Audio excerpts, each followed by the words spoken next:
இளைஞர் மரணத்திற்கு காரணமானவர்கள் மீது சட்டப்படி நடவடிக்கை எடுக்க வேண்டும் என அதிமுக பொதுச் செயலாளர் எடப்பாடி பழனிசாமி தெரிவித்துள்ளார்.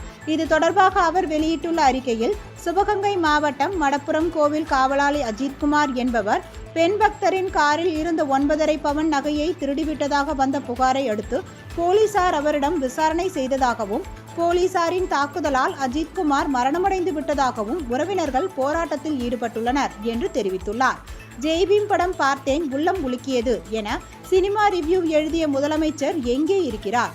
விக்னேஷ் லாக் மரணத்தின் போது சட்டப்பேரவையிலேயே பச்சை பொய் பேசியவர் தானே நீங்கள். இதற்கும் அதே போல் பொய்தான் பதிலாக வருமா என்று கேள்வி எழுப்பியுள்ளார்.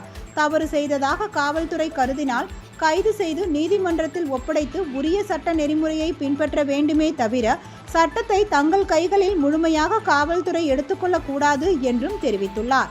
தன்னுடைய நேரடி கட்டுப்பாட்டில் உள்ள காவல்துறையை கூட நிர்வகிக்க தெரியாதவர் பொம்மை முதல்வர் என்றும் திருபுவனம் காவல் நிலையத்தில் காவலாளி அஜித்குமார் மரணமடைந்த நிகழ்வு குறித்து முழு உண்மையை வெளிக்கொண்டு வர மாவட்ட நீதிபதி தலைமையில் குழு அமைத்து முழு விசாரணை நடத்தி இந்த மரணத்திற்கு காரணமானவர்கள் மீது சட்டப்படி நடவடிக்கை எடுக்க வேண்டும் எனவும் அவர் அந்த அறிக்கையில் தெரிவித்துள்ளார்.